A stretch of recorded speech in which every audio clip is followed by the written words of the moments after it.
Firman-Mu itulah dasar hidupku yang berdaulat atasku.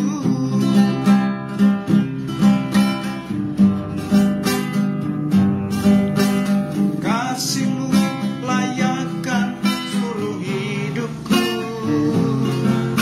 mampukan ku melakukan yang Kau inginkan. Tak bisa ku terlepas Kau menggenggam tanganku, ingin lebih mengenal pribadi-Mu, terhubung dengan-Mu, selalu melekat di hati-Mu. Firman-Mu itulah dasar hidupku yang berdaulat atasku.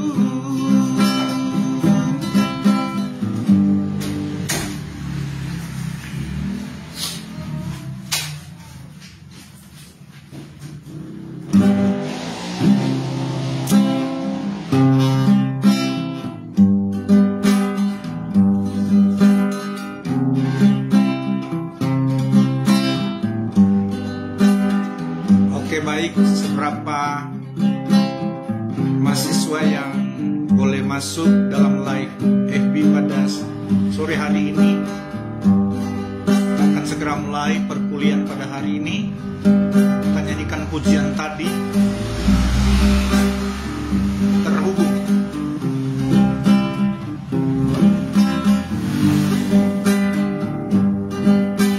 Kasih-Mu layakkan seluruh hidupku, mampukan ku melakukan yang Kau inginkan. Tak bisa ku terlepas Kau menggenggam tanganku, ingin lebih mengenal pribadi-Mu, terhubung dengan-Mu, selalu melekat di hati-Mu.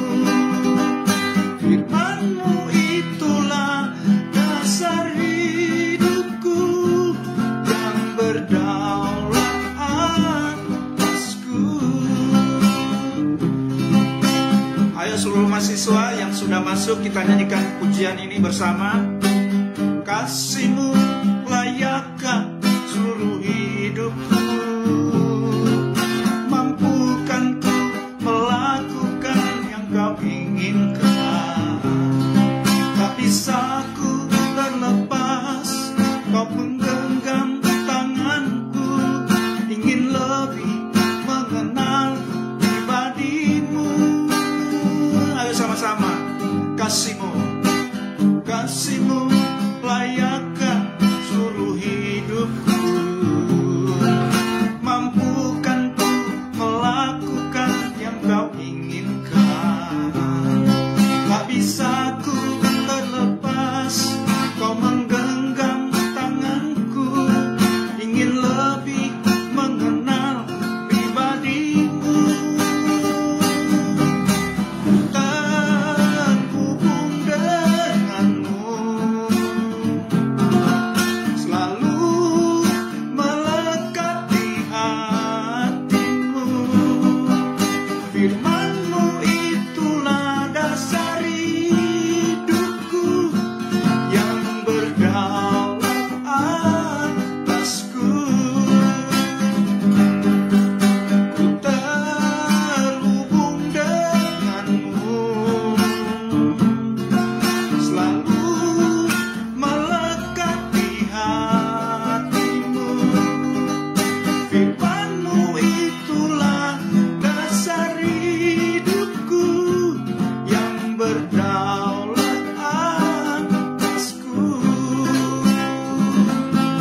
Terpujilah namamu Yesus Kristus Tuhan kami.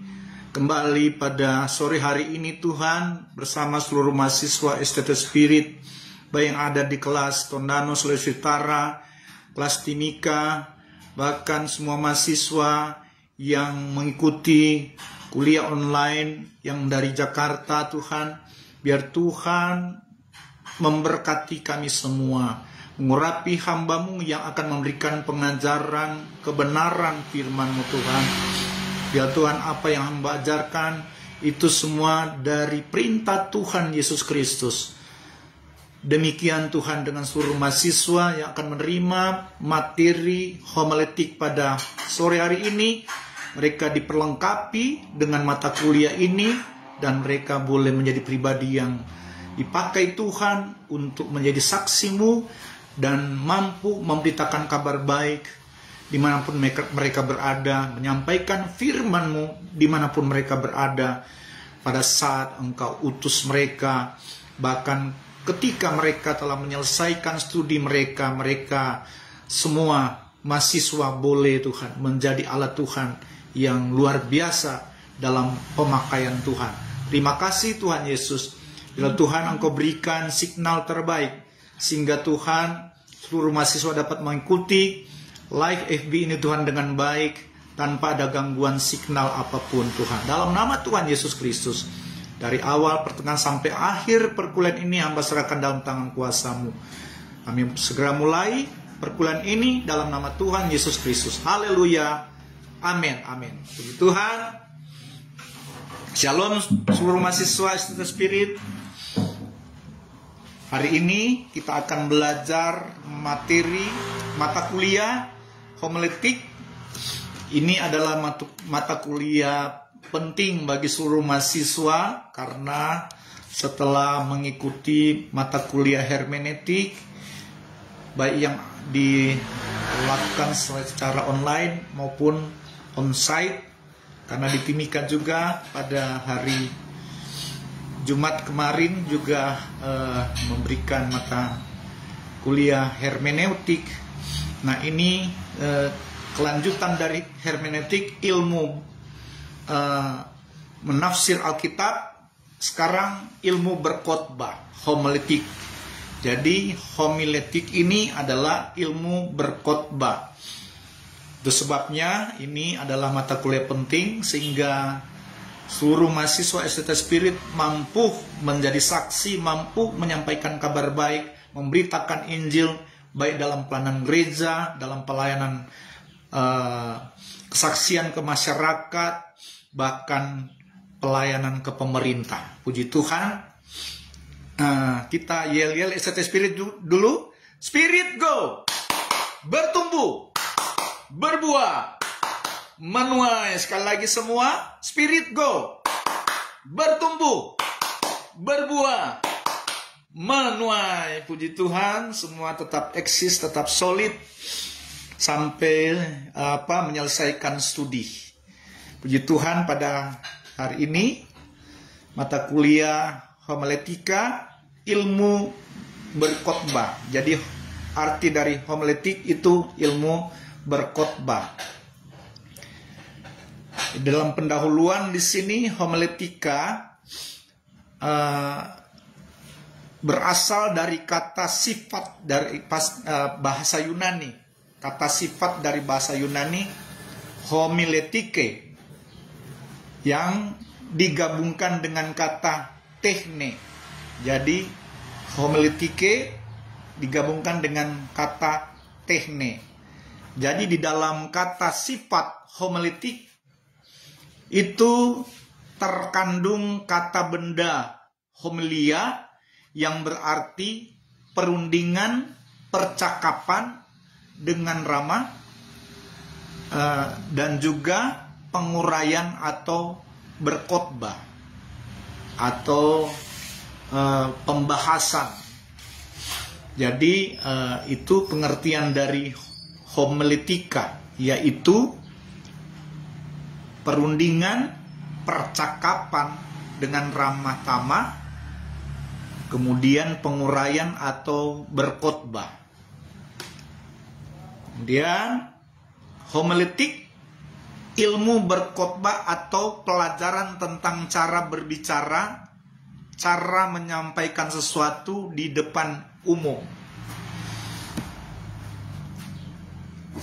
Menurut kamus, khotbah adalah suatu pembicaraan yang menerangkan jalan keselamatan manusia melalui Yesus Kristus yang dilakukan oleh mulut manusia supaya menjadi kesaksian bagi manusia lain.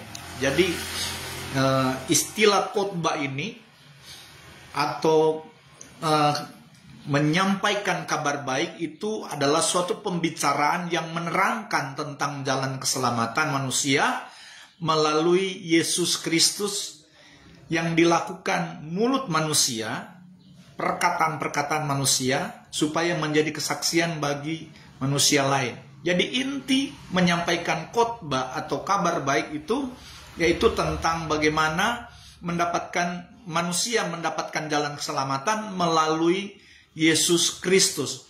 Jadi kalau di luar penyampaian kabar baik, di luar nama Yesus itu sudah bukan lagi pemberitaan kabar baik atau bukan lagi pemberitaan Injil. Sebab berbicara tentang kabar baik, bicara tentang keselamatan.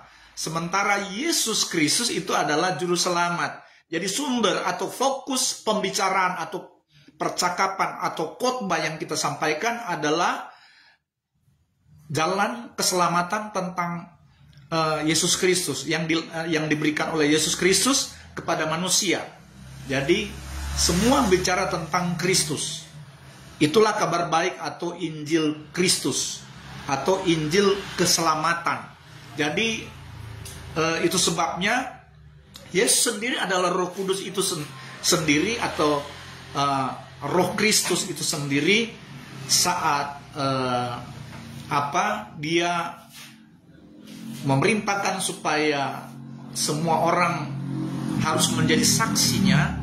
Di dalam Kisah Rasul pasal 1 ayat 8, firman Tuhan berkata, kamu akan menerima kuasa kalau Roh Kudus turun atas kamu dan kamu akan menjadi saksiku. Jadi saksi Kristus mulai dari mana? Yerusalem, Yudea, Samaria sampai kepada ujung bumi. Jadi sampai di ujung bumi kita menjadi saksi Kristus. Jadi ini sumber pemberitaan atau sumber kesaksian yang harus kita sampaikan, yaitu tentang Kristus. Karena di akhir zaman ini banyak orang memberitakan Injil, bukan Injil keselamatan lagi, bukan Injil Kristus lagi, tetapi sudah Injil yang lain. Nah, itu sebabnya seluruh mahasiswa STT Spirit harus benar-benar profesional di dalam menjadi pemberita Injil atau memberitakan kabar baik. Seorang Kristen yang memberitakan kabar baik, yang menyaksikan tentang kasih dan kuasa Allah, itu berfokus pada kasih Yesus, kasih karunia Yesus Kristus, dan kasih setianya yang tak pernah habis-habisnya dalam setiap kehidupan manusia. Jadi setiap orang Kristen itu harus menyampaikan kabar baik ini karena kasih Tuhan yang besar, sehingga yaitu Yesus sendiri mengaruniakan anaknya. Artinya anaknya itu wujud daripada dirinya sendiri, menjadi sama seperti manusia, kemudian dia rela mati, dia korbankan dirinya untuk tebus dan dosa dan pelanggaran manusia. Jadi sumber-sumber pemberitaan itu harus berfokus pada Kristus. Dan semua sumber pemberitaan itu harus dari sumber Alkitab yang adalah firman Allah. Nah, ini penting sekali saya harus lakukan sebagai pendahuluan, saya harus sampaikan sebagai pendahuluan supaya seluruh mahasiswa jangan gagal fokus di dalam memberitakan Injil atau menyampaikan khotbah, baik dalam pelayanan gereja, pelayanan ministry, persekutuan, pelayanan di masyarakat maupun pelayanan di pemerintahan. Harus kita fokus memberitakan tentang kasih Kristus, kuasa Kristus, kebaikan Kristus, pertolongan Kristus, itu yang harus kita sampaikan. Jangan sudah lain yang kita sampaikan. Sudah bukan Yesus lagi, tetapi sudah ada nama-nama yang tidak sah, yang tidak ada di dalam Alkitab. Jadi tadi bagian pertama pendahuluan, bagian kedua konsep berkhotbah menurut Alkitab. Jadi konsep berkhotbah itu harus menurut Alkitab. Berkhotbah dimulai dari pikiran Allah. Jadi mulai berkhotbah, kenapa disebut kita harus mulai dari pikiran Allah? Apa itu pikiran Allah? Pikiran Allah itu sudah tertulis di dalam Alkitab. Alkitab itu isinya adalah firman Allah. Itulah pikiran Allah. Itulah kehendak Allah. Jadi pada saat kita menyampaikan khotbah itu berawal dari Alkitab. Dasarnya Alkitab. Jangan dasarnya dari Google. Kalau saudara cari dasar dari Google akan banyak yang dipelesetkan. Jadi dasarnya dari pikiran Allah atau di dalam Alkitab. Dan merupakan caranya yang khas untuk menyampaikan berita ke hati manusia untuk menyelamatkan jiwanya. Jadi Alkitab itu adalah kompas keselamatan bagi semua manusia. Jadi sumber pemberitaan yang pertama kita harus sampaikan itu dari pikiran Allah atau isi daripada Alkitab. Alkitab itu adalah pikiran Allah karena isi Alkitab itu ditulis oleh para nabi, para rasul, dan semua penulis, ada 40 penulis yang di dalam Alkitab itu semua menulis atas ilham Roh Kudus, atas dasar ilham Roh Kudus. Allah menetapkan standar-standarnya.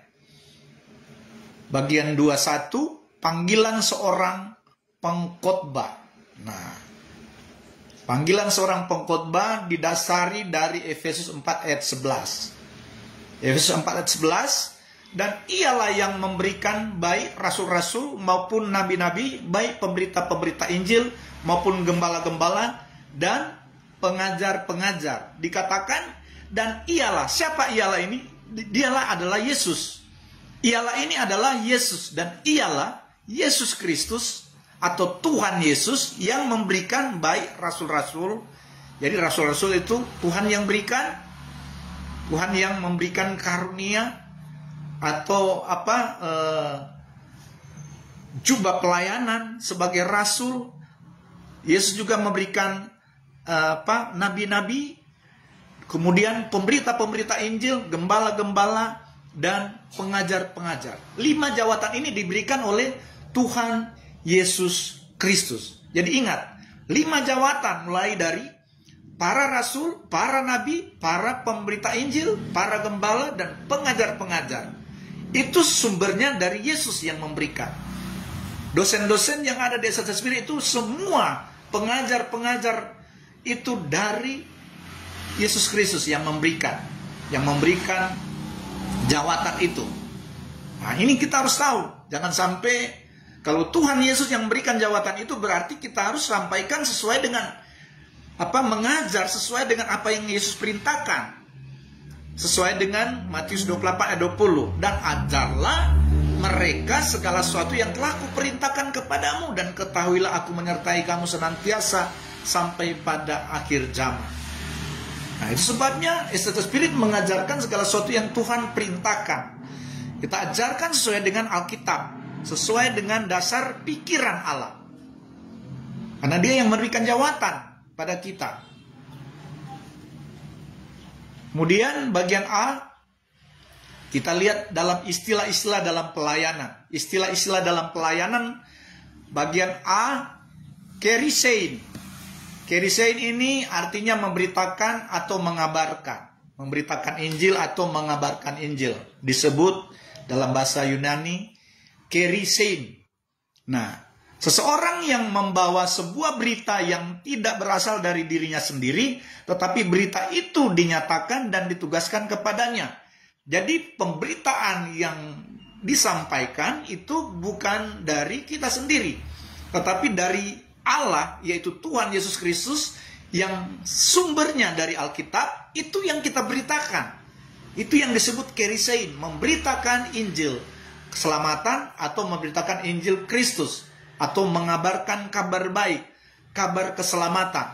Itu yang disebut kerisein, yaitu seorang yang membawa sebuah berita bukan berasal dari dirinya sendiri, tapi sumbernya dari Alkitab yang ditugaskan kepada seorang pemberita Injil untuk disampaikan kepada orang lain.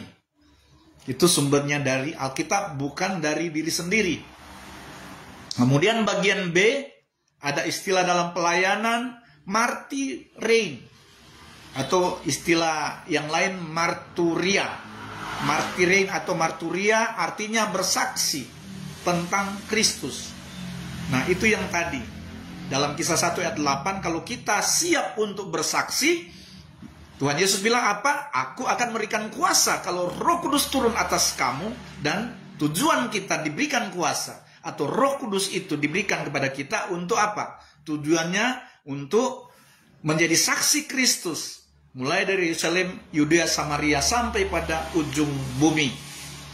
Jadi kabar yang harus kita sampaikan, kesaksian yang harus kita sampaikan, yaitu kesaksian tentang Kristus.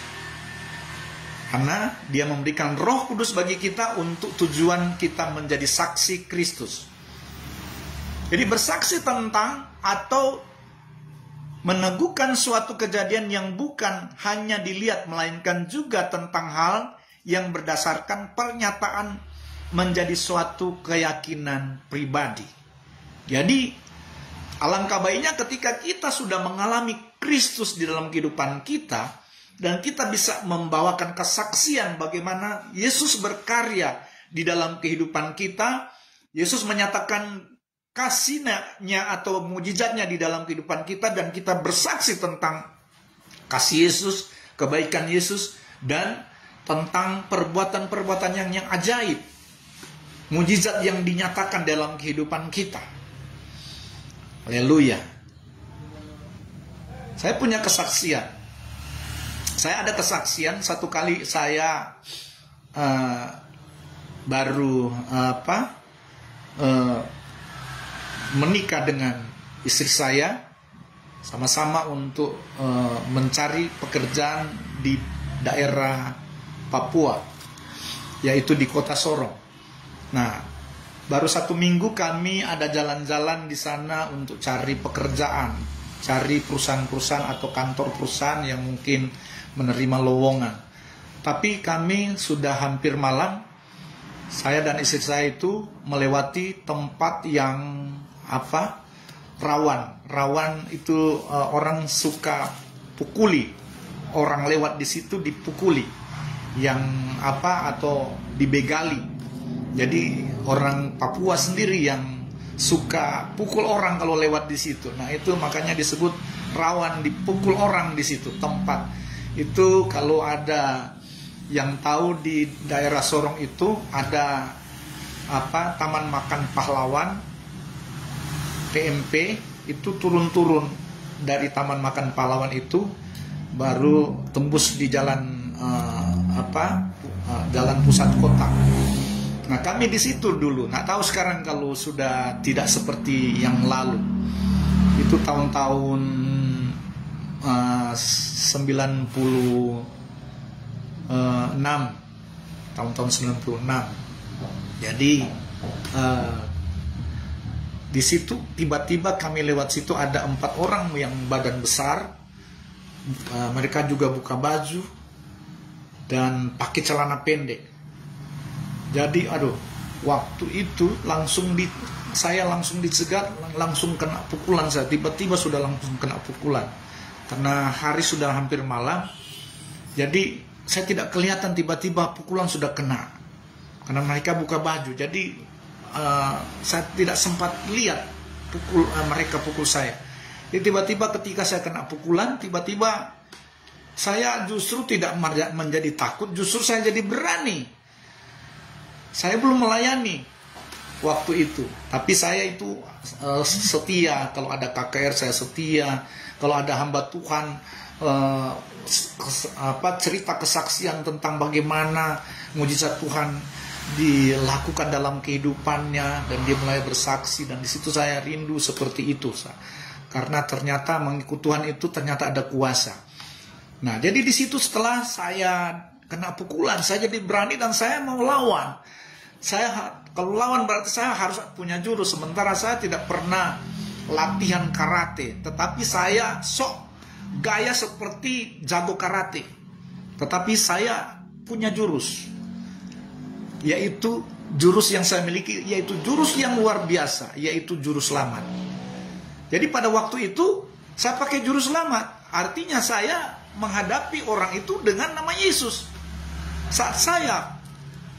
Tapi dalam pukulan yang saya lakukan itu pukulan jarak jauh, jadi tidak kena orangnya, tetapi ada kekuatan, ada kuasa ketika saya sebut dalam nama Yesus, sambil saya dengan gaya karate saya pukul orang itu dengan gaya karate dalam nama Yesus. Tidak kena pukulan, tetapi 4 orang itu terpelanting. 3 langsung lari, 1 masuk got. Nah, jadi pada waktu 3 lari saya sudah ketawa, saya pikir saya sudah menang. Jadi yang 1 yang dimasuk got itu dia keluar dari got, dia belum lihat temannya sudah lari. Tiba-tiba saya mau pukul dia pakai tenaga jurus selamat juga, tetapi akhirnya dia sadar temannya sudah tinggalkan dia dan akhirnya dia lari juga. Saya ketawa. Ternyata ada kuasa Tuhan dalam nama Yesus. Saya pakai jurus selamat. Nah, ini yang terjadi, saya menang. Jadi akhirnya saya bersama istri kira-kira 100 meter. Saya lihat ada orang kumpul-kumpul di situ. Ada kumpul, ada apa? Ada celaka atau apa? Ternyata ada seorang ibu yang barusan dipukuli orang tadi, yang 4 orang tadi itu. Ibu-ibu dipukul. Nah, baru saya sempat singgah cari tahu ini kenapa.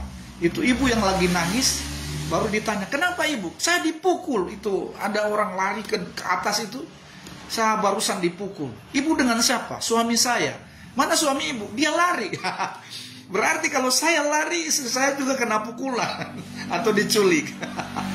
Jadi itu kesaksian. Saya berpikir berarti kalau kita ikut Tuhan, melayani Tuhan, ada kuasa. Itu yang Tuhan bilang. Kamu akan menerima kuasa kalau Roh Kudus turun atas kamu, dan kamu akan menjadi saksiku. Tujuan Tuhan berikan kuasa untuk menjadi saksi. Makanya ini saya bersaksi. Ada kuasa dalam nama Yesus. Nah, itu sebabnya untuk kita bersaksi tentang Yesus, memberitakan Injil tentang Yesus. Jangan macam-macam beritakan Injil lain, karena di Sulawesi Utara ini banyak sekali orang-orang sudah dari rumah ke rumah mereka mengajarkan Injil yang lain, memberitakan Injil yang lain. Nah, ini artinya bukan lagi nama Yesus yang mereka beritakan. Mereka sudah pakai nama lain.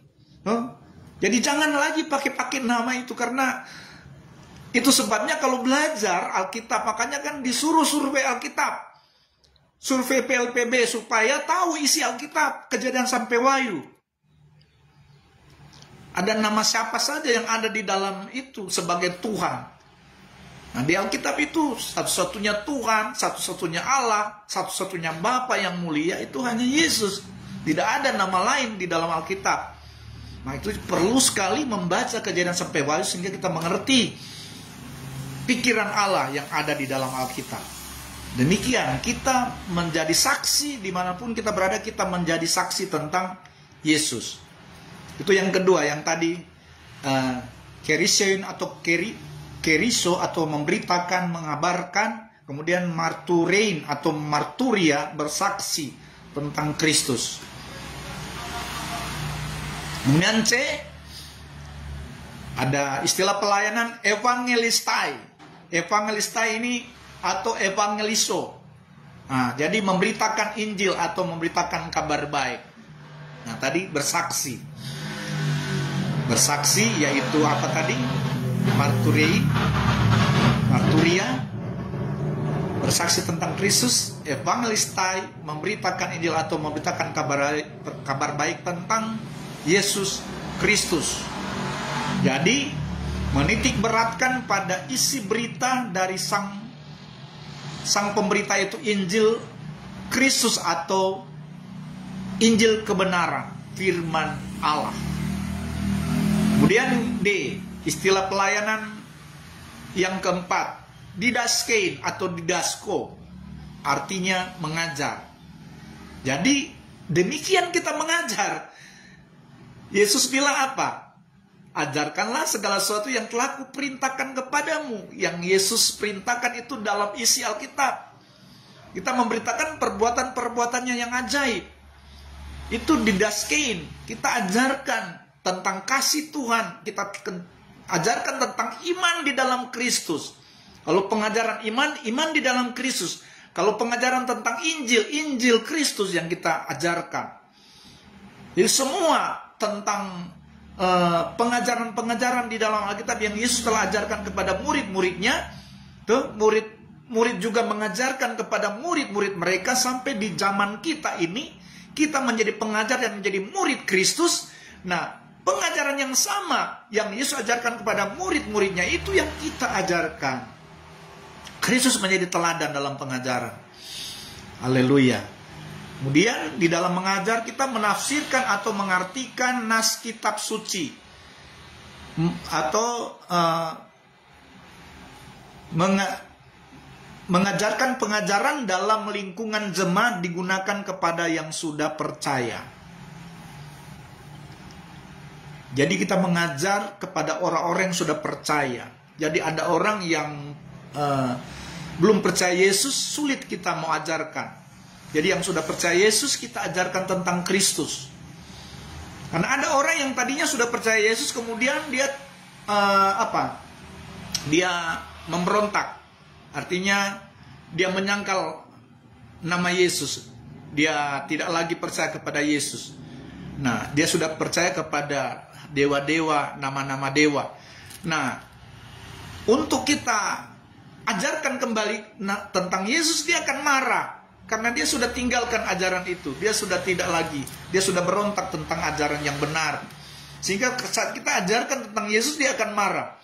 Karena sudah menerima pengajaran yang menyesatkan dia. Jadi kita mengajarkan itu ajar tentang yang Yesus ajarkan. Ajar tentang yang Yesus perintahkan. Sumber pengajaran harus dalam Alkitab. Sekali lagi di Alkitab. Jangan belajar-belajar di Google. Karena di Google itu cuman pikiran-pikiran manusia yang diserap oleh AI. Sehingga saat manusia belajar di Google, maka pikiran-pikiran manusia yang kita pelajari. Apalagi tentang ketuhanan, tentang nama Tuhan. Aduh, di situ ada banyak sekali kontroversi yang akan kita karena akan membingungkan. Supaya kita mendapatkan pengajaran yang benar, sumber yang harus kita pelajari dari Alkitab. Dan Alkitab juga itu harus dari terjemahan baru, jangan terjemahan yang lain. Karena terjemahan baru itu terjemahan yang sudah diteliti dan sudah akurat sebagai terjemahan yang sempurna. Terjemahan baru dalam Alkitab. Karena banyak sekali sekarang kitab-kitab palsu yang mereka menganggap itu juga firman Allah, padahal sudah dipalsukan. Kemudian bagian yang kelima, ada istilah pelayanan Elieus. Itu penjala orang. Jadi kita menjala manusia untuk supaya mengajar mereka tentang Kristus. Kita jala, kita rekrut mereka, kita buat mereka percaya, ajar mereka supaya menerima Yesus sebagai Tuhan dan Juru Selamat mereka. Mereka menjadi percaya, kemudian kita follow up untuk dimuridkan. Itu yang disebut Elieus. Elieus menjadi penjala jiwa atau penjala orang.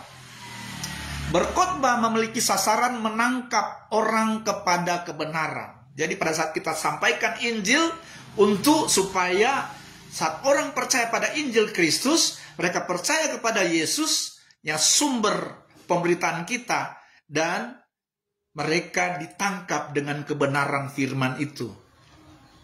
Selanjutnya kita bisa follow up mereka untuk dimuridkan. Kemudian F, keenam, istilah pelayanan poimanen, yaitu penggembalaan, menggembalakan, poimanen. Jadi sebagai pemimpin-pemimpin Kristen, mahasiswa semua kan ada yang sudah menjadi pemimpin, Karena ada yang sudah jadi gembala, pendeta, ada juga calon-calon pendeta, calon-calon pemimpin. Apakah pemimpin gereja atau pemimpin nanti di dunia marketplace? Karena mungkin ada yang nantinya bekerja di sekuler, tetapi akan menjadi pemimpin. Menjadi pemimpin atau dapat mengembalakan atau memberitakan Injil, menjadi saksi dimanapun berada, baik di gereja maupun di dunia sekuler atau marketplace.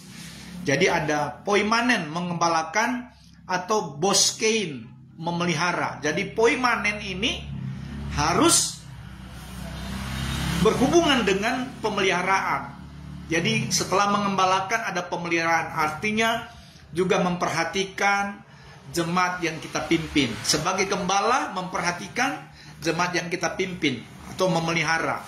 Bukan saja di dalam hal kita memberitakan atau kita berkhotbah sebagai makanan rohani yang terbaik bagi jemaat, tetapi juga berhubungan dengan kebutuhan jasmani. Itu harus terhubung di dalam seorang gembala. Harus melakukan pengembalaan, kemudian tetap selain dia sebagai seorang gembala, dia harus melakukan yang namanya pemelihara jiwa. Dia bukan hanya memberikan makanan rohani, tetapi juga memperhatikan, karena bisa saja orang-orang yang kita pimpin di dalam jemaat, misalnya ketika kita menjadi gembala, ada mungkin jemaat yang susah. Kita harus memelihara, kita harus memperhatikan juga mereka. Karena memang dalam hal menjadi gembala, sama seperti Yesus ajarkan kepada murid-murid, ketika ada 5.000 orang mengikuti Yesus sudah 3 hari, Yesus tahu mereka lapar, dan Yesus bilang kepada murid-murid, kamu harus memberikan mereka makan. Nah, sehingga terjadi mujizat, 5.000 orang hanya dengan 5 roti dan 2 ikan bisa membuat 5.000 orang, laki-laki, belum dengan perempuan, istri mungkin ada sekitar 10.000, belum dengan anak-anak. Jadi hanya 5 roti dan 2 ikan mereka bisa kenyang, bahkan ada 12 bakul sisanya. Dan itu yang mujizat yang Yesus lakukan. Jadi dalam pengembalaan ada makanan rohani juga jasmani. Itu yang kita perhatikan juga orang-orang yang membutuhkan pertolongan di dalam kehidupan kita. Dalam memelihara ini juga kita juga memberikan pengajaran, nasihat-nasihat, termasuk juga pemuritan. Di dalam khotbah terkandung tanggung jawab mengembalakan dan memelihara atau memberi makan dan merawat. Jadi bukan hanya memberi makan rohani, tetapi merawat, memelihara mereka, sehingga kebutuhan orang yang kita pimpin, kebutuhan jemaat juga bisa terjamin. Kemudian bagian G ada juga istilah pelayanan skopos atau pengawal atau penjaga. Jadi sebagai seorang pemimpin Kristen, sebagai seorang gembala, kita adalah orang yang menjadi pengawal dan penjaga. Tugas pengawal ialah berdiri di atas tembok dan memberi syarat bahaya apabila musuh mendekati kota itu. Nabi-nabi ada kalanya disebut juga penjaga-penjaga atau orang-orang yang memperingatkan umatnya. Jadi itu seperti nabi, itu memang kalau ada sesuatu yang berbahaya bagi umatnya.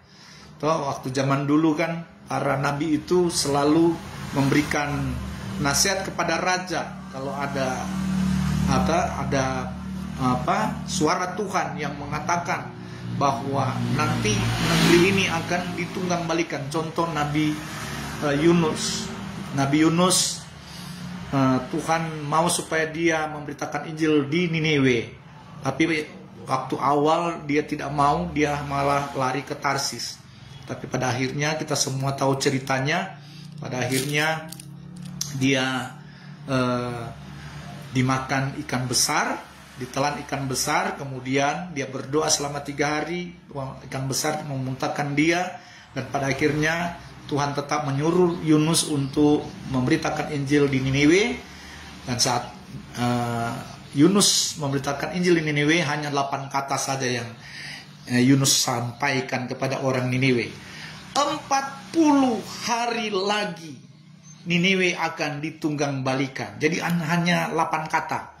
40 hari lagi Niniwe akan ditunggang balikan. Tetapi apa yang terjadi?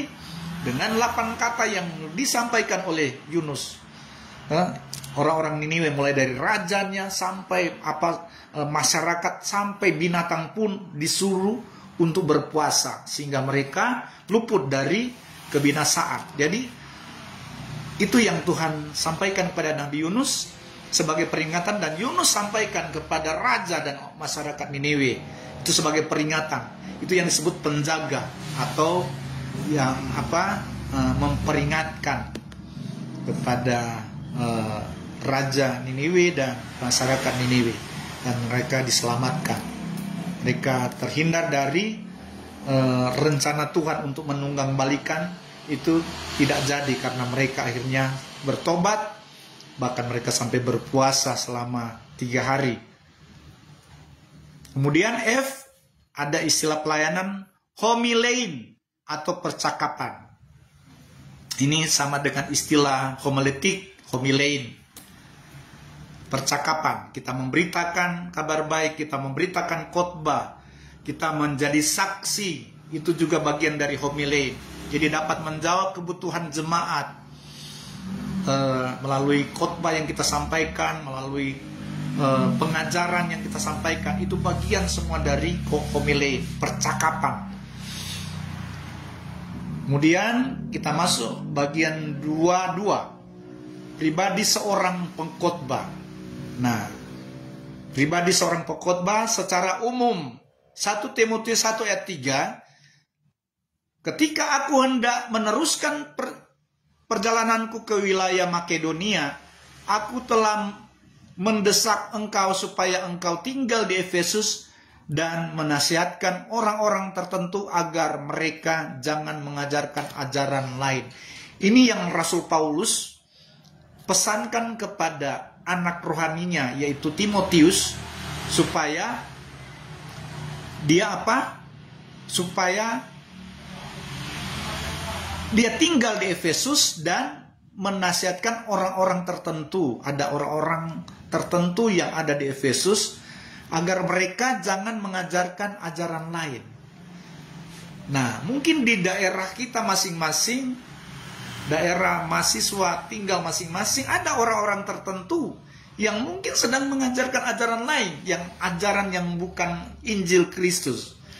Mereka mengaku Kristen tetapi yang mereka ajarkan ajaran lain. Nah, ada orang-orang tertentu. Di sini juga banyak, di Tondano, Sulawesi Utara juga banyak. Ada orang-orang tertentu sedang mengajarkan ajaran lain. Nah, Tuhan, Rasul Paulus menyampaikan kepada Timotius, saya percaya bukan hanya karena Rasul Paulus menulis pesan ini di dalam Alkitab, tetapi bukan hanya untuk pada Timotius, untuk kita semua juga. Untuk kita semua, ajaran ini yang disampaikan Rasul Paulus bukan cuma pada Timotius, tapi kita semua. Karena ini ilham Roh Kudus. Ditulis oleh Rasul Paulus, tapi sumbernya dari ilham Roh Kudus. Tujuan nasihat ini supaya disampaikan kepada semua orang. Amat lebih orang yang mau melayani, orang yang mau menyampaikan firman, orang yang mau berkhotbah. Kita harus pesankan kepada orang-orang yang kita pimpin supaya mereka jangan mengajarkan ajaran lain. Nah, ajarkan juga kepada orang yang kita pimpin supaya jangan menerima ajaran lain selain ajaran Kristus, ajaran Injil Kristus.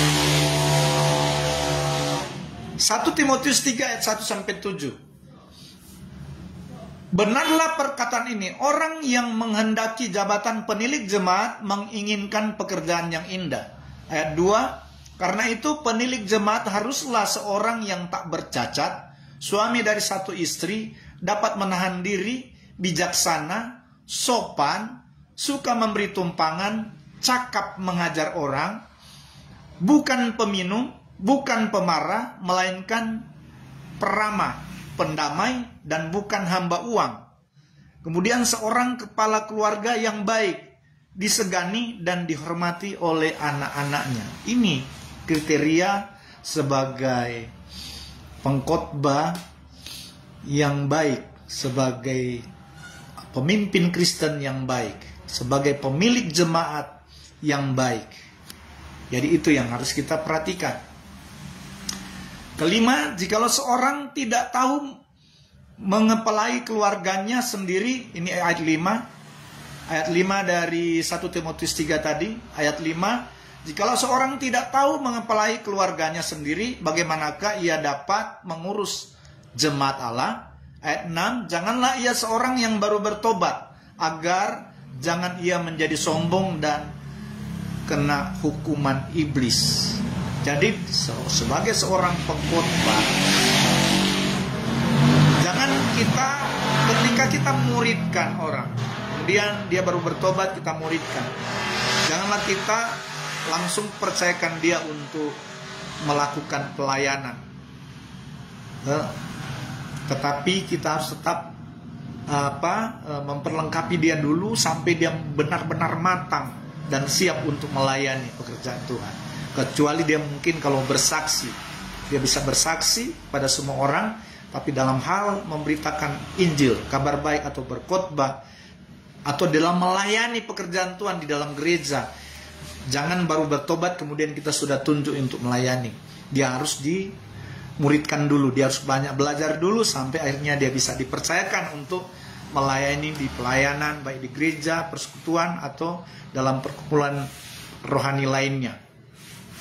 Jadi janganlah ia seorang yang baru bertobat, agar jangan ia menjadi sombong dan kena hukuman iblis. Atau orang baru bertobat kemudian ternyata mungkin dia mampu untuk melakukan tugas pelayanan, tetapi kita akan lihat jangan sampai karena orang yang akhirnya menjadi sombong dalam pelayanan karena dia tidak dididik. Jadi dia harus benar-benar dididik dulu sehingga pada saat dia benar-benar matang, dia benar-benar siap untuk dan sehingga dia tidak menjadi sombong. Kebanyakan orang baru bertobat kemudian langsung dipercayakan, dia akan menjadi sombong. Nah, karena memang ada pengalaman saya juga dalam pelayanan ministry, pernah ada orang yang tadinya dia setia beribadah dan akhirnya dia orang baru bertobat kemudian dia setia beribadah, belum dibina, kita langsung main tunjuk dia melayani. Benar, ketika dia mampu melayani karena dia baru bertobat, nah di situ dia akhirnya jadi sombong dan akhirnya dia setelah dia merasa mampu, dia berontak dengan pimpinannya. Dalam hal ini saya sendiri sebagai pemimpin, dia berontak dan dia buka pelayanan sendiri. Dan alhasil dari pelayanan dia menjadi aneh-aneh. Menjadi aneh-aneh karena sudah tidak ada mentor, sudah tidak ada yang menasihati, dan memang sampai akhirnya sudah tidak sesuai dengan dasar firman Tuhan mereka melayani, sampai mereka suka melayani di kubur-kuburan, membangkitkan roh-roh orang mati, kemudian mereka suruh bertobat. Nah, ini tidak ada di dalam ajaran Alkitab. Dan itu ada suami istri yang jadi sombong dalam pelayanan, tapi mereka berdua sudah almarhum belum lama ini, sudah meninggal. Nah, itu sebabnya jangan sampai mereka jadi sombong kalau baru bertobat, tapi mereka harus tahu, mereka mengerti bagaimana etika di dalam pelayanan, bagaimana mereka harus bertindak sebagai hamba Tuhan, sebagai pemimpin Kristen. Banyak hal yang mereka harus pelajari sampai akhirnya mereka benar-benar siap untuk melayani, dan mereka akan melayani dengan kerendahan hati, bukan jadi sombong. Ayat ke-7 dari 1 Timotius 3 ayat yang ke-7, hendaklah ia juga mempunyai nama baik di luar jemaat, agar jangan ia digugat orang dan jatuh ke dalam jerat iblis. Nah, ini penting. Dia harus memang memiliki nama baik di luar jemaat. memang di dalam melayani Tuhan itu biasanya ada orang-orang yang mungkin kita tidak tahu, tetapi mereka marah terhadap kita atau sakit hati terhadap kita. Tetapi kalau hal-hal seperti itu bukan karena perbuatan kita, mereka ada fitnah kita, ada yang marah kepada kita, itu biasa. Tetapi jangan sampai memang kita benar-benar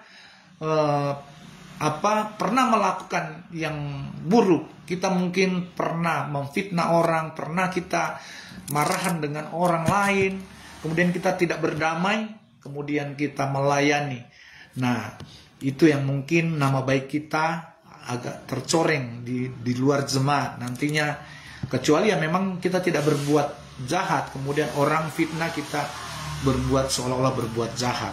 Tapi kalau mungkin ada perbuatan-perbuatan kita yang jahat, kita marah orang, kita fitnah orang, untuk melayani kita harus berdamai dengan, untuk menjadi pelayan Tuhan kita harus berdamai dulu, supaya kita bebas menyampaikan firman Tuhan, menyampaikan kabar baik, bebas kita berkhotbah kepada orang lain, kepada jemaat, sehingga apa yang kita sampaikan itu tidak menjadi batu sandungan di Tuhan. Kemudian kalau tadi secara umum pelayanan, seorang pelayan secara umum, sekarang seorang pelayan secara khusus. Seorang pelayan secara khusus, seorang yang lahir baru dan penuh Roh Kudus. Jadi seorang yang menyampaikan khotbah itu pastikan dia sudah lahir baru. Nah, lahir baru itu sudah termasuk dia memberi diri dibaptis, itu namanya lahir baru, dan sudah penuh Roh Kudus. Karena memang lahir baru, baptisan itu selalu beriringan dengan baptisan Roh Kudus. Itu yang disebut lahir baru. Itu pastikan. Biasanya kalau orang-orang karismatik, hal ini memang harus menjadi standar, menjadi seorang yang bisa menyampaikan khotbah, menjadi standar untuk menjadi seorang yang bisa dipercayakan untuk melayani pekerjaan Tuhan. Kemudian yang kedua, mengasihi Tuhan dengan sepenuh hati. Nah, mengasihi Tuhan dengan sepenuh hati, yaitu Tuhan Yesus Kristus. Kalau kita mengasihi Tuhan dengan sepenuh hati, yang kita kenal Tuhan adalah Tuhan Yesus, yang kita kenal Allah yaitu Tuhan Yesus, yang kita kenal Bapa di dalam Alkitab itu yaitu Tuhan Yesus, kita harus sepenuh hati. Nah, banyak pendeta tidak sepenuh hati. Artinya tidak sepenuh hati karena mereka percaya kepada Yesus sebagai Tuhan, tetapi mereka juga percaya ada Tuhan yang lain. Nah, ini tidak sepenuh hati namanya. Kalau sepenuh hati, kita percaya pada satu Tuhan, yaitu Tuhan Yesus. Dengan sepenuh hati kita percaya, kita imani hanya Yesus Tuhan dan Juru Selamat. Sehingga kita ada pujian berkata, sekali Yesus, selamanya Yesus, harapanku tak akan hilang karena kasih-Nya. Sekarang ku ada, oh Yesusku, ku cinta Kau selamanya. Itu sepenuh hati, cinta Yesus sampai selamanya, dan tidak ada Tuhan dan Allah yang lain yang kita sembah. Itu baru percaya sepenuh hati atau mengasihi Tuhan dengan sepenuh hati. Mengasihi Tuhan dengan sepenuh hati juga kita harus melakukan perintah Tuhan Yesus. Yesus berkata di dalam Alkitab, Yesus berkata, barang siapa mengasihi aku, dia harus melakukan perintah-perintahku. Jadi harus mengikuti perintah Yesus kalau kita mengasihi Tuhan dengan sepenuh hati. Kemudian cara khusus orang pemberita Injil atau seorang pengkhotbah harus mengasihi jiwa-jiwa. Jadi kalau kita menyampaikan khotbah itu karena kita mengasihi jiwa-jiwa. Nah, kalau kita saking mengasihi jiwa-jiwa, kalau ada jiwa-jiwa yang kelihatan mereka sedang disesatkan oleh pengajaran-pengajaran lain, maka kita harus benar-benar kembalikan mereka dari kesesatan mereka. Kita harus kembali, tanda kita mengasihi, bukan karena kita marah. Ada teman saya pendeta, karena dia menyembah Tuhan yang lain, saya sempat tanya, apakah pendeta percaya kepada Yesus sebagai Tuhan. Dia bilang, iya saya percaya. Saya bilang, kenapa masih percaya pada Tuhan yang lain? Itu berarti tidak sungguh-sungguh mengasihi Tuhan Yesus sebagai Tuhan. Karena ada Tuhan yang lain. Dan saya sempat marah. Saya bilang, buang Tuhan yang lain itu, percaya kepada Tuhan Yesus. Saya sampaikan itu, saya mengatakan bahwa ini karena saya mengasihi. Saya mengasihi Pak Pendeta, supaya pendeta selamat. Nah, itu karena saya mengasihi, bukan saya marah. Begitu dengan jemaat. Kalau kelihatan jemaat yang sedang tersesat, kita harus dengan tegas. Karena kita mengasihi jemaat yang kita pimpin. Kita mengasihi jiwa-jiwa. Saya menyampaikan Injil karena saya mengasihi mereka supaya mereka diselamatkan. Saya menjadi saksi Kristus karena saya mengasihi orang-orang yang belum percaya kepada Yesus. Amin. Kemudian seorang pelayan secara khusus senang membaca dan mempelajari Alkitab. Jadi sekali lagi saya bilang harus kita senang membaca. Makanya tugas seorang mahasiswa Estetes Spirit, apakah dia S1, S2, S3 yang sudah pernah survei PLPB waktu ambil S1 di Estetes Spirit, kemudian dia melanjutkan S2 di Estetes Spirit, ya sudah tidak perlu. Tetapi kalau dia belum pernah, atau dia dari STT lain kemudian ambil S2 di Estetes Spirit, dia harus tetap melakukan catatan survei PLPB. Jadi harus senang membaca atau mempelajari Alkitab. Jangan di Google. Sekali lagi, jangan kita pelajari di AI atau di Google. Kita harus senang membaca dan mempelajari Alkitab. Karena Alkitab ini yang kita pelajari itu, Alkitab adalah pikiran Allah atau firman Allah. Kemudian seorang pelayan khusus juga suka berdoa dan menyembah Tuhan. Jadi ini kriteria-kriteria sebagai pelayan Tuhan, sebagai pengkhotbah. Suka berdoa dan menyembah Tuhan. Yaitu Tuhan Yesus. Jangan Tuhan yang lain. Tuhan Yesus suka berdoa dan menyembah kepada Tuhan Yesus Kristus. Seorang pelayan atau seorang pengkhotbah secara khusus harus cakap untuk pekerjaannya. Nah, itu sebabnya harus belajar homiletik supaya kita cakap dalam pekerjaan, dalam ilmu berkhotbah. Kemudian seorang pengkhotbah atau seorang pelayan khusus itu harus berdedikasi tinggi. Punya dedikasi, punya kinerja yang baik di dalam hal melayani pekerjaan Tuhan. Kemudian seorang pengkhotbah atau seorang pelayan harus menjaga kesehatan rohani dan jasmani. Itu penting. Ini kita menjaga kesehatan rohani, sehat rohani, sehat jasmani. Jangan kita hanya sekedar sehat rohani tetapi juga tidak sehat jasmani. Nah, kita harus benar-benar menjaga kesehatan kita supaya kita tetap fit dalam memberitakan Injil dan kita bisa menyampaikan berita Injil itu dengan penuh semangat tentunya. Nah, itu penting kita menjaga kesehatan kita.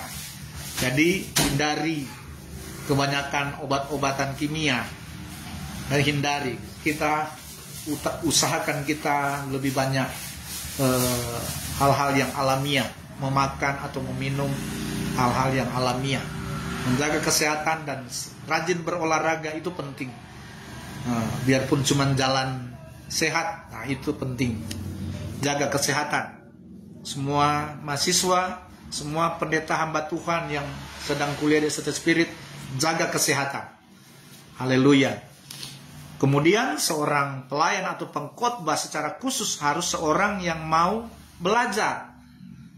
Orang yang mau belajar. Saya juga meskipun seorang dosen, seorang pengajar, tetap saya terus belajar. Untuk mempersiapkan materi juga harus tetap belajar. Sampai ada seorang penulis, dia berkata, ada 3 hal yang membuat orang itu sukses. Ada 3 hal yang membuat orang itu sukses. Yaitu pertama, learn. Kedua, learn.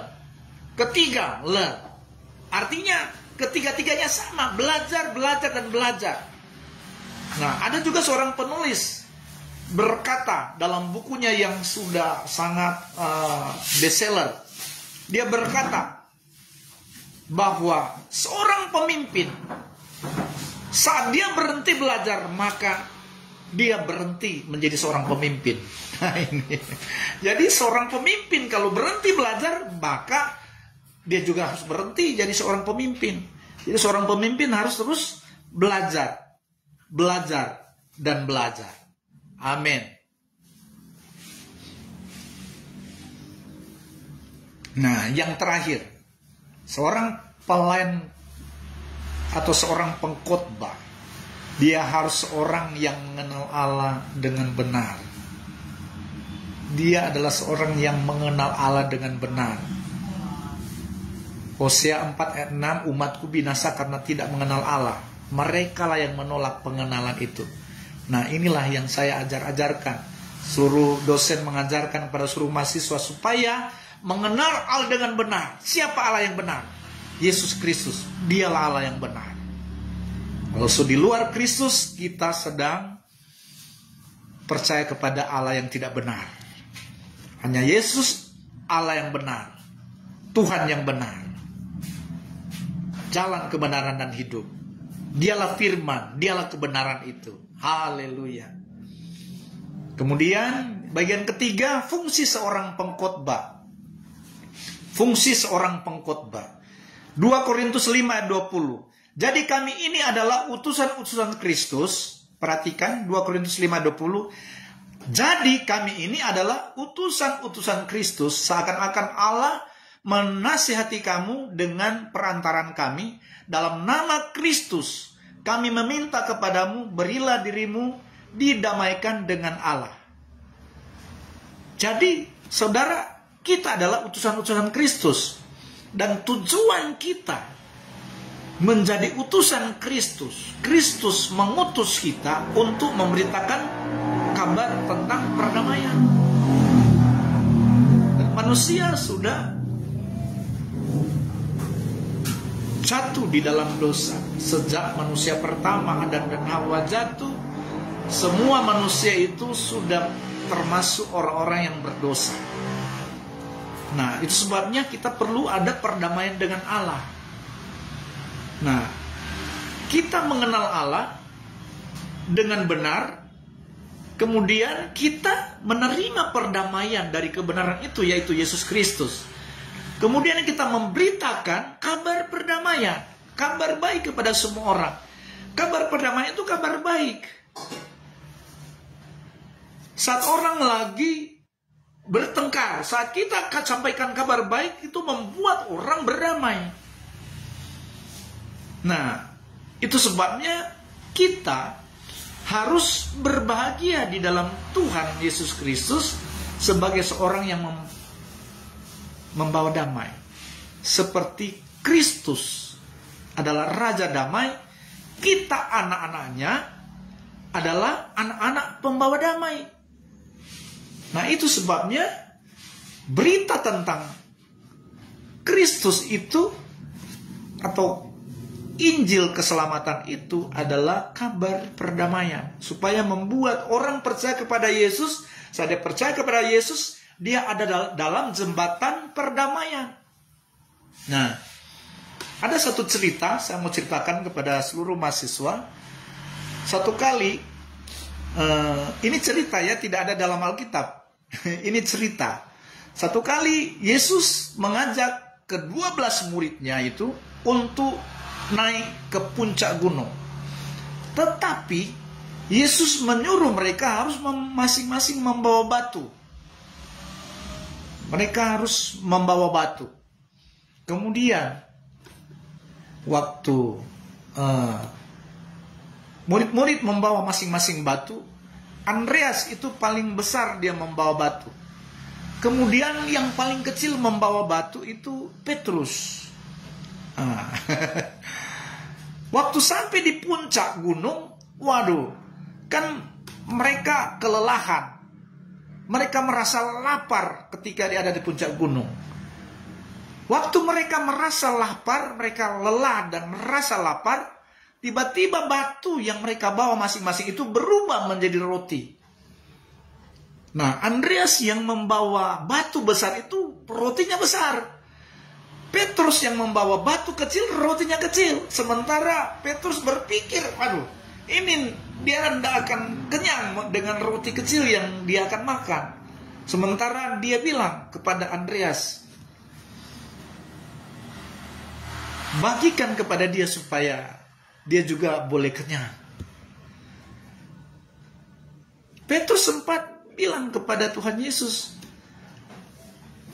kalau dia tahu bahwa batu yang akan dibawa itu akan menjadi roti, maka dia akan bawa batu yang besar seperti Andreas. Nah, setelah itu, saudara, Yesus kembali mengajak ke 12 muridnya ini untuk mendaki gunung yang kedua kali. Nah, kali ini Yesus menyuruh mereka untuk memikul kayu. Tadinya batu, ini memikul kayu. Nah, Petrus dia lupa itu cerita pertama. Karena dia ingin supaya dia pikul kayu yang ringan, maka kayu yang sudah disiapkan Tuhan untuk dia pikul, dia potong. Dia kasih pendek. Kemudian murid-murid yang lain mereka tetap tidak mengurangi ukuran yang Tuhan Yesus sudah kasih untuk mereka pikul. Tapi ini Petrus, ini dasar Petrus. Dia suka pakai logika untuk apa. Jadi dia potong kasih ringan. Nah, pada waktu tiba di puncak, mereka harus menyeberang. Ada seperti dua gunung yang harus mereka seberangi. Nah, itu lembah yang sangat curam. Jadi ada namanya jurang, ada jurang pemisah. Untuk menyeberang ke bukit sebelah itu harus pakai kayu yang dipikul. Nah, waktu semua bisa menyeberang karena mereka tidak memotong kayu itu, sehingga mereka dengan kayu masing-masing mereka bisa menyeberang. Tetapi tiba giliran Petrus, kayunya pendek, jadi dia tidak bisa menyeberang. Petrus tertinggal. Jadi ini contoh cerita. Jadi jangan kita sebagai utusan Kristus kemudian kita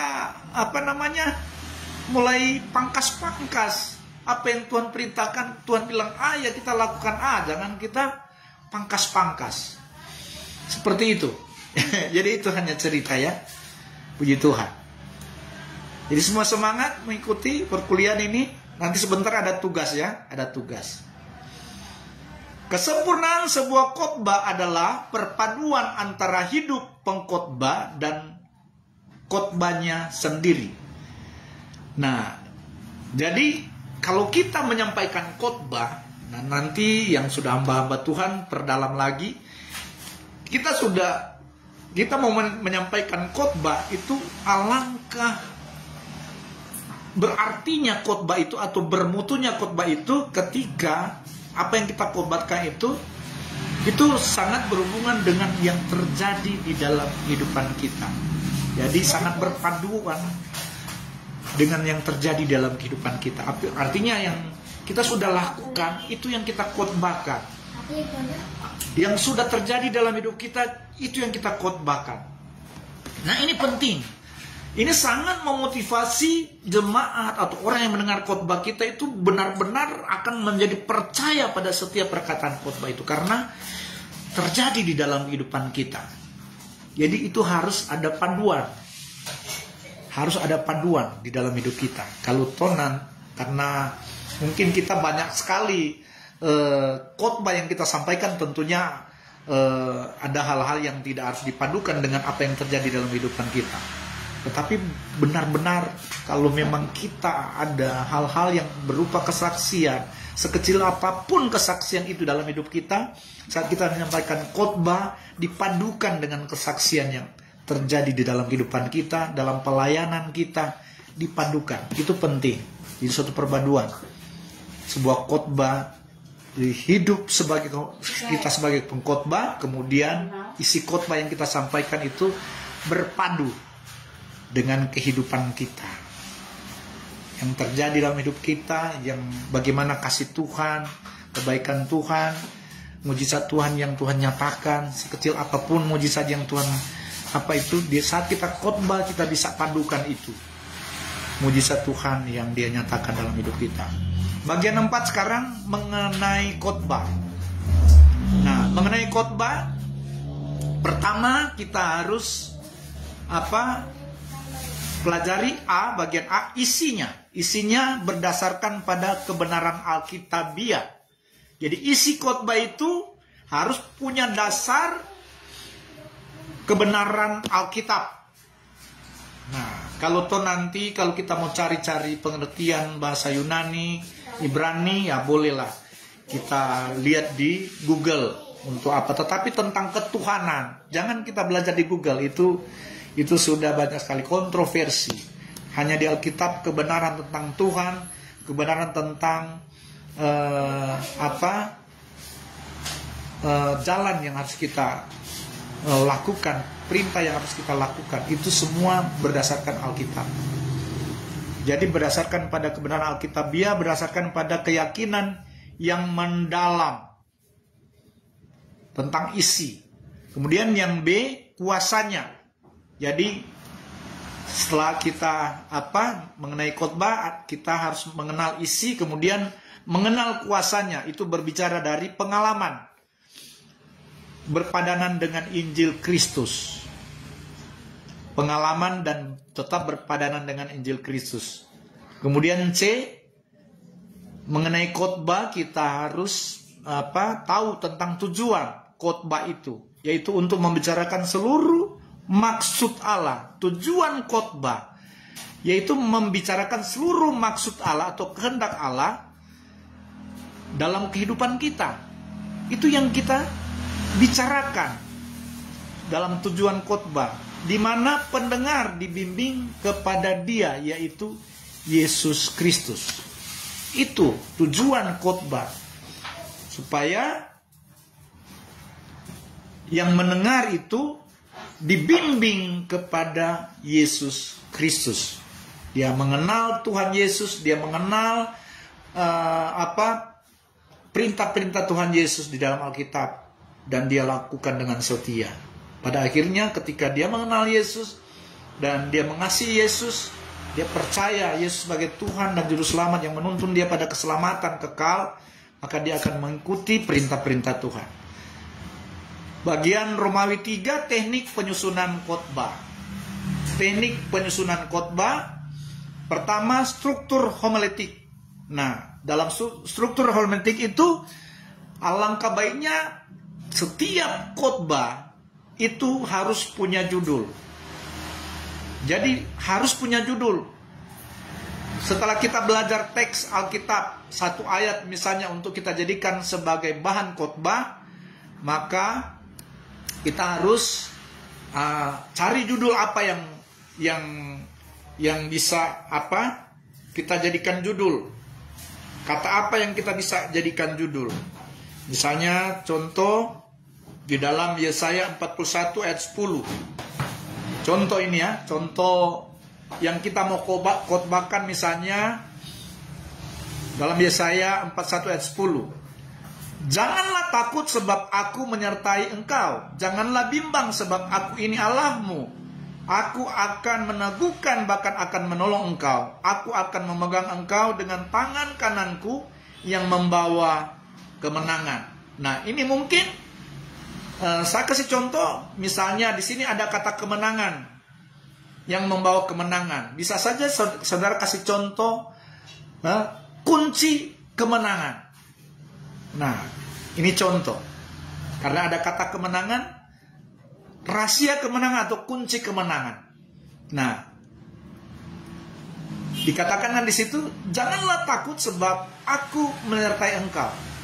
Rahasia kemenangan yang pertama, poin pertama, jangan takut. Karena apa? Karena ada Yesus yang menyertai kita. Yesus adalah Allah Immanuel itu, Allah beserta kita. Jangan takut, Dia selalu menyertai kita. Nah itu contoh ya dari tema kemenangan. Jadi rahasia kemenangan, jangan takut karena ada Yesus yang menyertai kita. Dan seterusnya, poin-poin saudara bisa atur poin-poin berikutnya. Jadi itu contoh. Jadi harus punya judul, kemudian teks. Judul, nah teksnya seperti ini yang saya bacakan tadi, Yesaya 41 ayat 10, teks Alkitabnya. Ada judul rahasia kemenangan atau kunci kemenangan, kemudian ada teks Alkitab yaitu Yesaya 41 ayat 10. Kemudian ada kata pendahuluan. Nah, kata pendahuluan ya, karena ada ambil judul kemenangan, ya bisa saja saudara ambil contoh pendahuluan tentang bagaimana Raja Daud sebelum Daud jadi raja, bagaimana Daud mengalahkan Goliat. Daud berkata, engkau mendatangi aku dengan pedang, tombak dan lembing, tetapi aku mendatangi engkau dalam nama Tuhan. Nah itu kunci kemenangan Daud.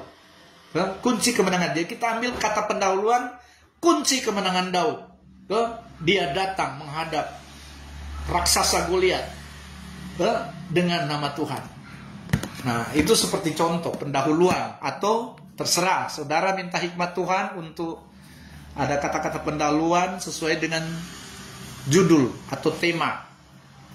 Kemudian baru isi firman Tuhan. Nah isi firman Tuhan saudara bisa bahas. Misalnya tadi Yesaya 41 ayat 10. Kunci kemenangan. Jangan takut karena Yesus selalu menyertai kita. Jangan bimbang. Sebab aku ini Allahmu. Jangan ada kebimbangan dalam hidupmu. Apapun masalah, pergumulan di dalam hidupmu, jangan kita bimbang. Jangan kita khawatir. Karena kita memiliki Allah yang memenuhi segala keperluan kita menurut kekayaan dan kemuliaannya dalam Kristus Yesus.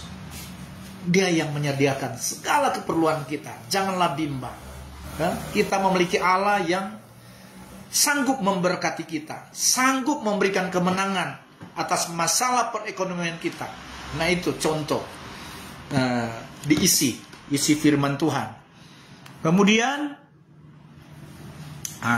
diisi mungkin ada poin 1 atau bagian 1, bagian 2 saudara bisa isi di dalam khotbah, saudara bisa jabarkan di dalam khotbah. Kemudian untuk mengakhiri bisa saja ada ilustrasi atau tanpa ilustrasi juga tidak masalah, tetapi saudara bisa mengingatkan kembali poin pertama itu apa, jangan takut, kemudian jangan bimbang misalnya, atau hanya mengingatkan kembali itu sebagai kesimpulan saja, saudara boleh seperti itu. Jadi ini akan menjadi tugas bagi seluruh mahasiswa untuk membuat khotbah, harus ada judul, kemudian ada kata pendahuluannya. Dalam kerangka ini ada kata pendahuluan, kemudian membahas tentang isi di dalam firman Tuhan, di dalam teks yang kita baca, kita bahas tentang isinya. Mungkin ada bagian 1, bagian 2, bagian 2, atau poin 1, poin 2, poin 3. Minimal saudara 3 poin, paling banyak 4 poin. Minimal. Tuh, minimal 2-3 poin, paling banyak 4 poin atau bagian. Supaya jangan terlalu panjang kita berkhotbah.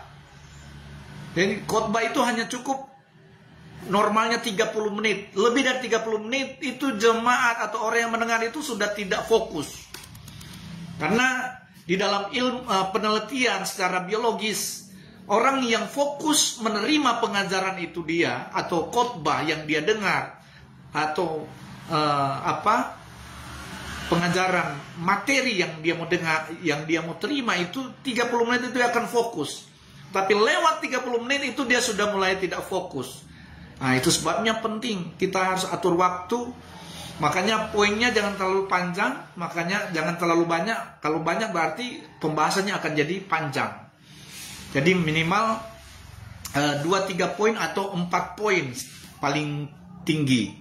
Nah, kita harus atur seperti itu dalam berkhotbah. Nah, ini ada tugas bagi seluruh mahasiswa. Tugas itu untuk membuat video. Nah, saya percaya pendeta-pendeta, gembala yang sudah melayani ya sudah lebih paham dalam apa. Yang penting ini ikut kerangka ya, ikut kerangka supaya dalam penilaian praktek khotbah itu, karena memang di dalam SKS itu di dalam mata kuliah kita itu ada praktek, ada nilai praktek. Jadi buat satu video khotbah, terserah judul apa mau dibuat, dari teks Alkitab ayat mana yang mau diangkat, itu terserah, itu bebas. Kemudian harus ikut kerangka, ada judul, ada teksnya, kemudian ada kata pendahuluan, kemudian membahas isinya, kemudian ada kesimpulan terakhir. Nah, bikin video itu minimal 10 menit saja, 10 menit. Jadi kalau lebih juga tidak masalah, tetapi usahakan 10 menit kita bikin video.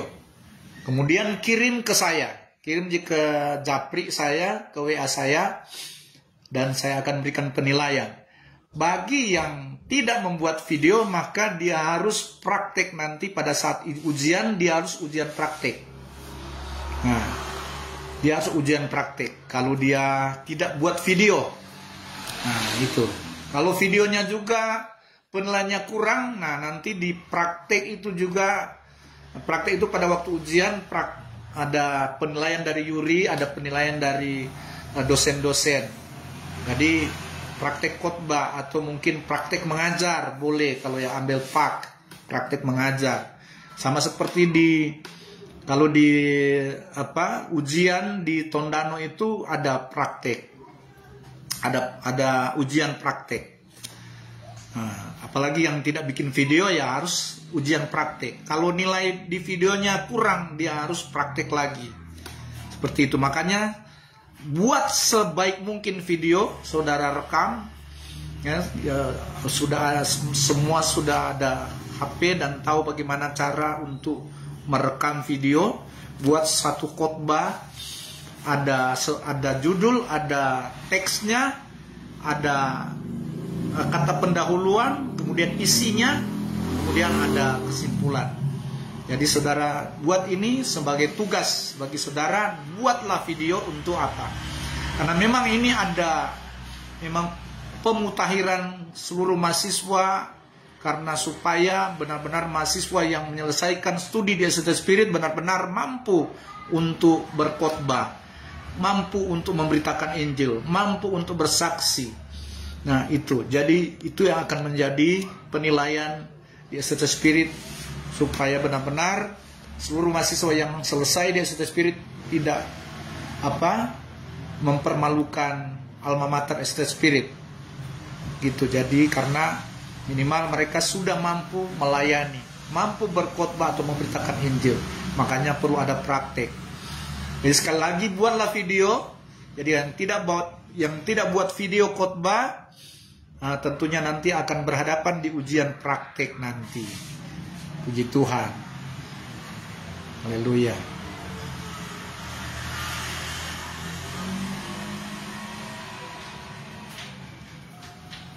Jadi buat usahakan ada tema yang menarik atau judul yang menarik, dan judul itu harus singkat, jangan terlalu panjang. Judul itu harus singkat. Seperti tadi saya bilang, yang diambil dari teks Yesaya 41 ayat 10, kunci kemenangan. Nah itu harus menarik, singkat. Waktu jemaat juga mendengar judul, mereka sudah tertarik dengan judul itu. Mereka ingin tahu isinya apa begitu. Jadi dapat merupakan kutipan sebuah nats di dalam Alkitab. Jadi saya sudah jelaskan itu tentang pendahuluan, contoh. Nah, itu jadi bagian-bagian itu yang ada di sini, yang diterapkan di sini saya sudah sampaikan tadi.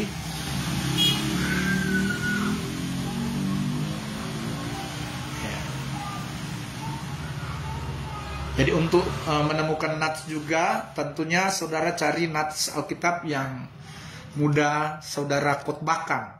Kalau rasa sulit mau dikhotbahkan, jangan ambil nats untuk dikhotbahkan. Ambil nats yang rasa mudah atau saudara mendapatkan hikmat yang Tuhan berikan untuk menyampaikan khotbah itu. Jadi itu yang bisa apa. Jadi nats itu kita pilih.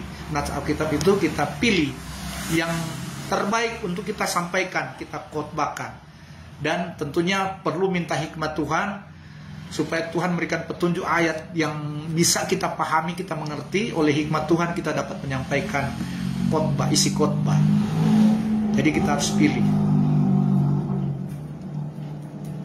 Puji Tuhan, semua saya sudah sampaikan sampai bagaimana menyusun kerangka khotbah. Dan satu hal juga yang saya akan sampaikan ini berhubungan juga, yang terakhir berhubungan juga dengan homiletika. Dengan homiletika saya akan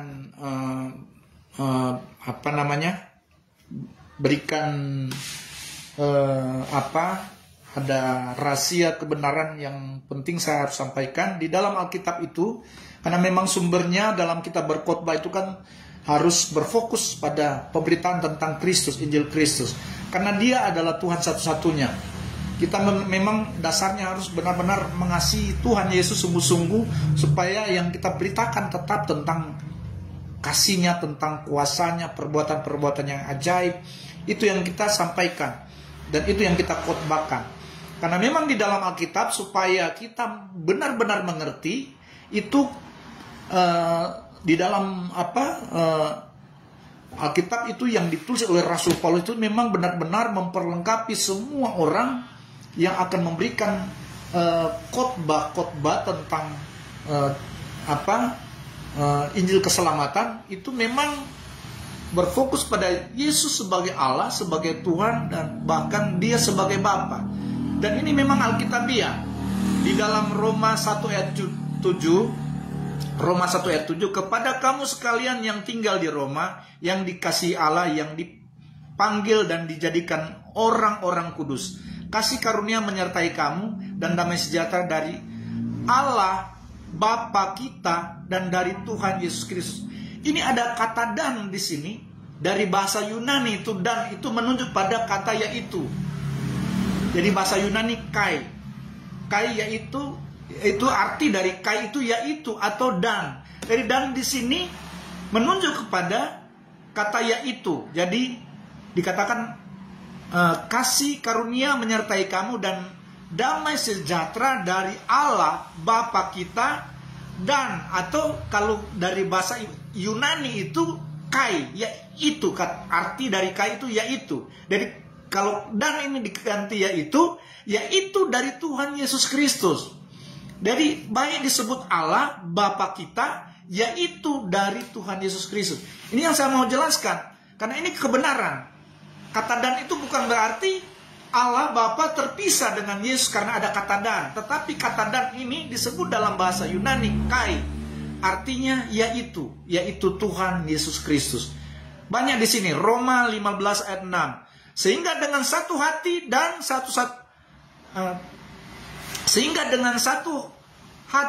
satu suara kamu memuliakan Allah dan Bapa Tuhan kita Yesus Kristus. Jadi kata Allah, kata dan ini yaitu Bapa Tuhan kita.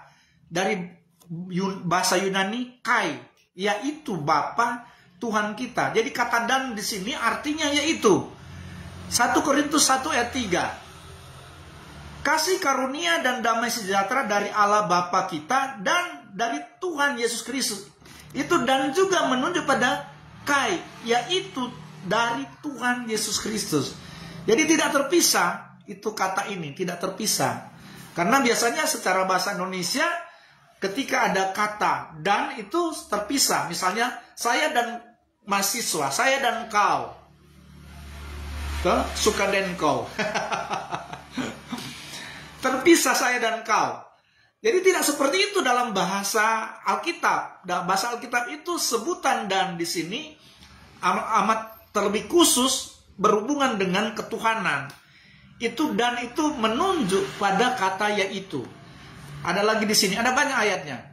1 Korintus 8 ayat 6. Namun bagi kita hanya ada satu Allah saja, yaitu Bapa, yang daripadanya berasal segala sesuatu dan yang untuk Dia kita hidup, dan satu Tuhan saja, yaitu Yesus Kristus, yang olehnya segala sesuatu telah dijadikan dan yang karena Dia kita hidup.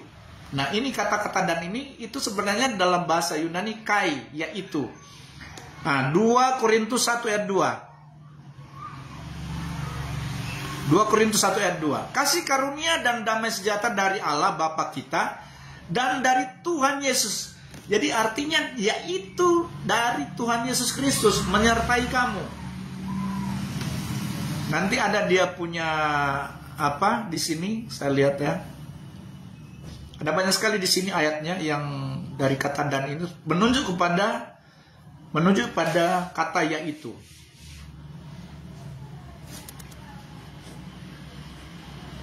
Banyak sekali ayatnya di sini. Ada kata yang menunjuk langsung kepada kata yaitu.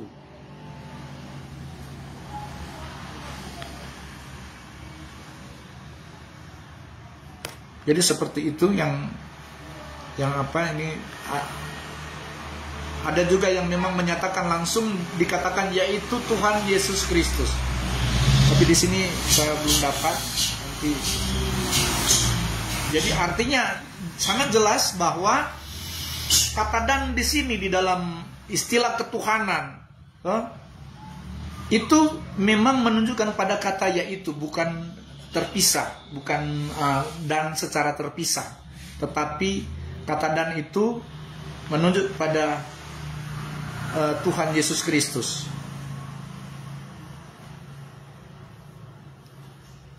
Di dalam 2 Tesalonika 1 ayat 2. 2 Tesalonika 1 ayat 2. Kasih karunia dan damai sejahtera dari Allah Bapa kita dan dari Tuhan Yesus Kristus. Itu juga menunjuk pada yaitu Tuhan Yesus Kristus.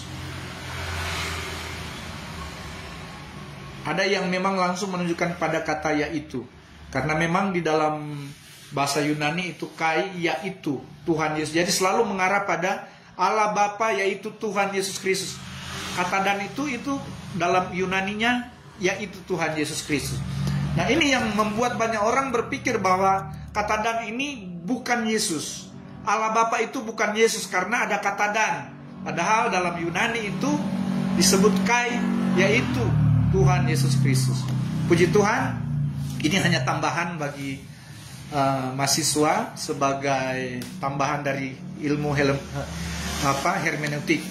Puji Tuhan, demikian mata kuliah ini yang saya bisa sampaikan pada seluruh mahasiswa. Mari kita satu dalam doa. Kami bersyukur Tuhan, hari ini bersama seluruh mahasiswa kami boleh belajar tentang ilmu berkhotbah, homiletik Tuhan. Kami percaya Tuhan dengan ilmu homiletika, ilmu berkhotbah yang sudah disampaikan kepada seluruh mahasiswa. Mahasiswa dapat memahami kriteria yang harus mereka sampaikan sebagai pembicara, sebagai pengkhotbah, sebagai pemberita Injil. Mereka punya kriteria yang harus mereka persiapkan untuk menjadi alat Tuhan di dalam mengajar, di dalam memberitakan Injil, di dalam berkhotbah, di dalam berbicara, sharing ataupun sesuatu percakapan lainnya. Biar hikmat Tuhan turun atas seluruh mahasiswa ST Spirit dalam mereka Tuhan. Dipersiapkan Tuhan untuk menjadi alat Tuhan di dalam mereka berkhotbah, baik di dalam gereja, di dalam masyarakat maupun di dalam pemerintahan. Ya Tuhan, pakai seluruh mahasiswa Spirit, mampukan mereka untuk mereka dapat menjadi pribadi yang dapat memberitakan kabar baik, memberitakan Injil, dan mereka memiliki ilmu berkhotbah yang luar biasa. Tuhan pakai seluruh mahasiswa dengan hikmat Tuhan, dan mereka boleh menjadi berkat dimanapun mereka berada.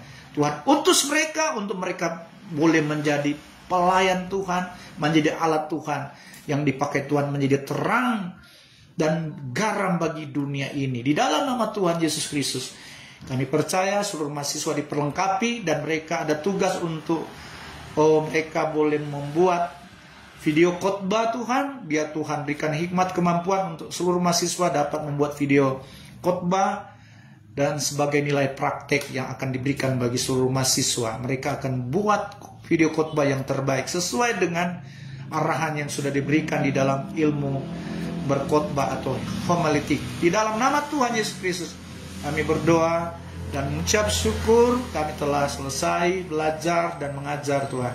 Di dalam nama Tuhan Yesus. Haleluya, haleluya. Amin. Puji Tuhan. Tuhan Yesus memberkati. Shalom, shalom.